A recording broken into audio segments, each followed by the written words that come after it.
Hello everyone, and welcome back to Bragging About Cinema. After a 7-week layoff, here we are with our big re-debut with The Batman. Easily, the number one movie on my calendar this year was The Batman. And I know we've seen many different versions of The Batman, and some people were a little skeptical that here we go with yet another one. And I'm here to say right off the bat, this is a breath of fresh air. This is what the superhero genre needed. And for the next few moments, I'm going to break down to you why you should go see this, but I'm also going to tell you why you might not like it. I remember reading when the director Matt Reeves was putting together his Batman movie, he really wanted a grounded tale that was focused on Batman the detective, not Batman the hero, not Batman the action movie star, the detective. So immediately I thought, we'll see if that works. It's going to be definitely a slower pace, and it was. If you went in wanting this great balls to the wall action flick, that's not what you got. So if that's what you want, I'll warn you right now, that's probably not. You're probably not going to like it as much. If you're into a more suspenseful thriller, kind of a mystery, you're going to love this one. Now, I'm a huge fan of the story, The Long Halloween.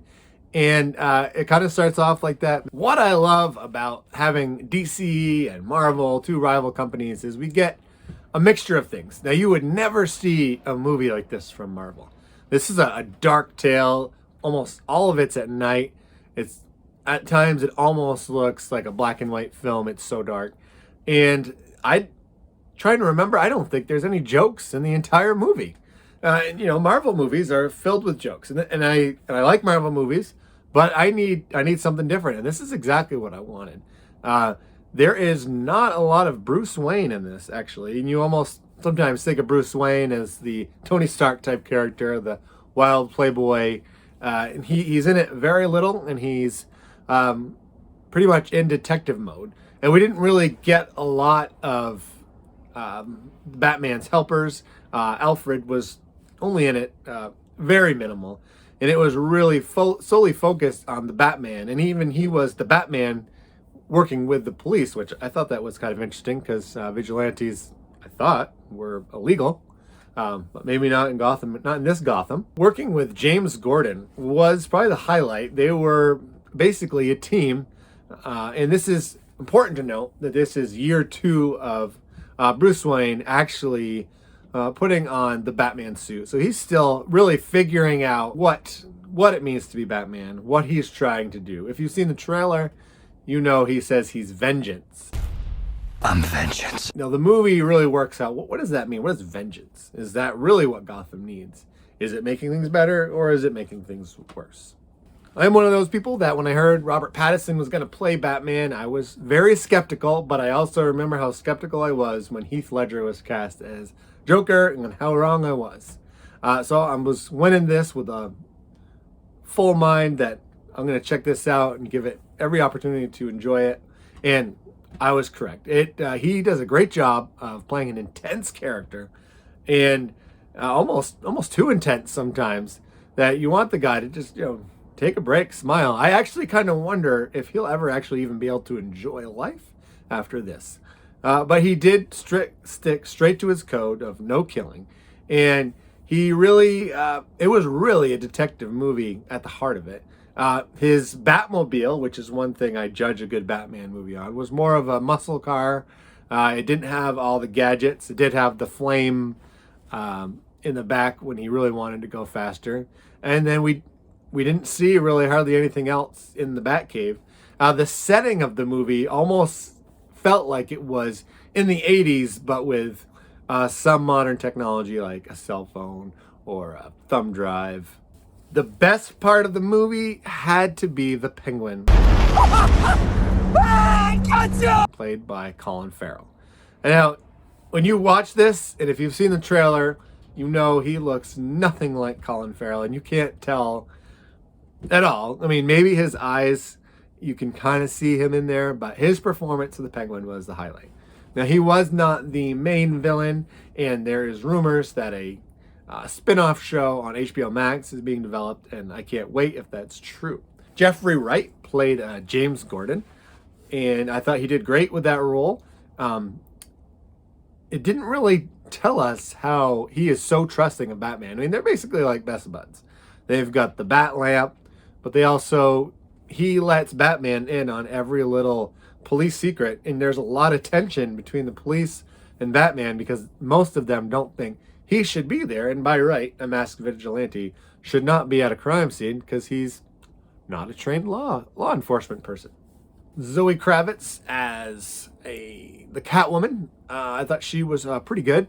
It didn't really give us her motivation to want to be a thief, and I felt like the love story was a bit forced, especially with Bruce Wayne just being just totally focused on the Batman, not caring about anything else, and it seemed like she more fell for him. At the end, there was kind of a glimpse of maybe there's a love story there, but I don't know, it almost seemed like that. We gotta lighten this up a little bit, so we're gonna try to throw in a love story. I did like her motivation as to why she was helping the Batman. I won't get into that because that is a little too spoilery, and that was a surprise. That's a bit of a change from the comic books. But overall, I thought she did a pretty good job. Everyone wants to know, how is the Riddler? Now, how I judge comic book movies is the villains, because we've seen so many decent movies fall flat on their face with not the best villains. I think the Riddler was great. Because it was a mystery story, his clues and riddles fit right in with the narrative. I think his motivation for what he wanted to do to the city was clear.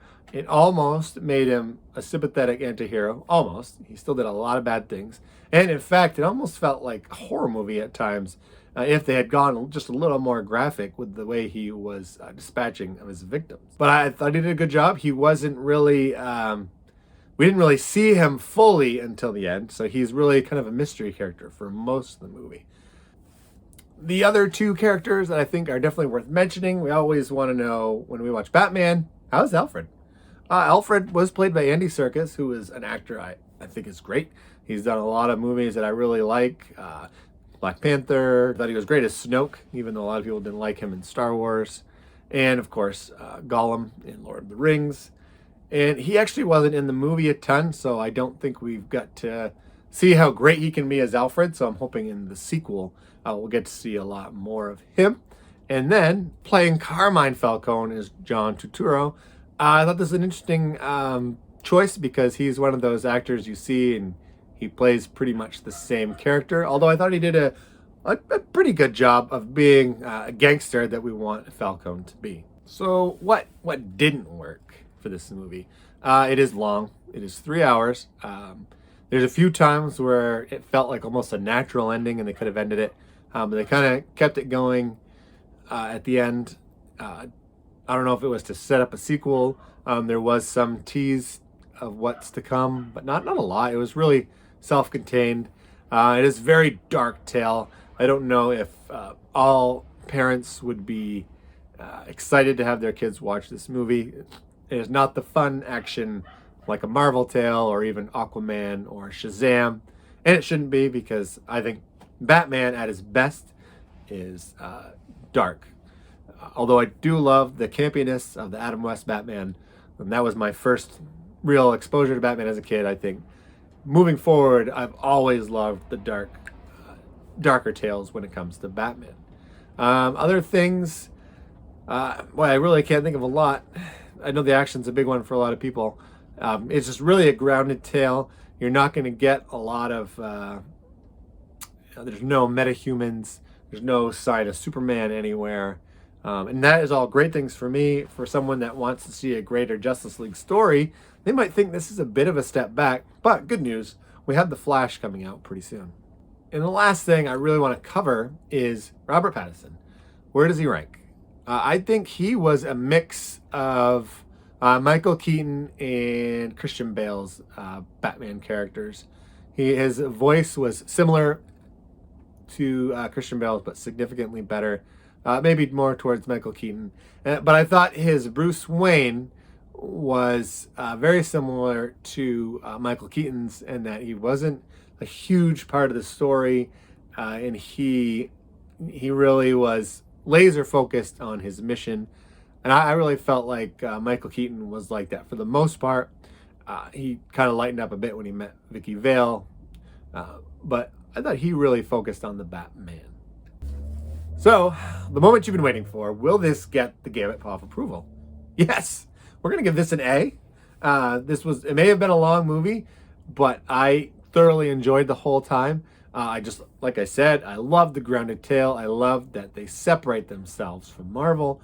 I like the more serious take, and it's not this campy, our superhero is kind of a joke look. The villain wasn't a mirror image of the hero, which I just really dislike that we constantly get that.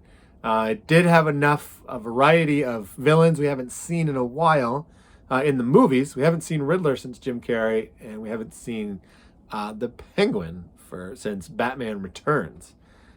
On the movies, we've seen some decent performances in Gotham, and I'm glad that we're going to focus on them. I hope that if they do another one, which looking at the box office numbers, I would say that's almost a given.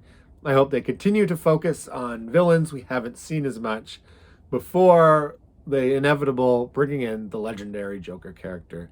And who might play him, who knows. So if you liked my video, please consider hitting that subscribe button. If you're thinking, wow, this guy's back, took 7 weeks off, and he picked up right where he left off, hit that notifications button so you can see my next video. I love to talk about movies, and if you put something in my comment section, I will respond. And if you are new to my channel, there is something that you might not know is when you watch my videos, you will find something to brag about.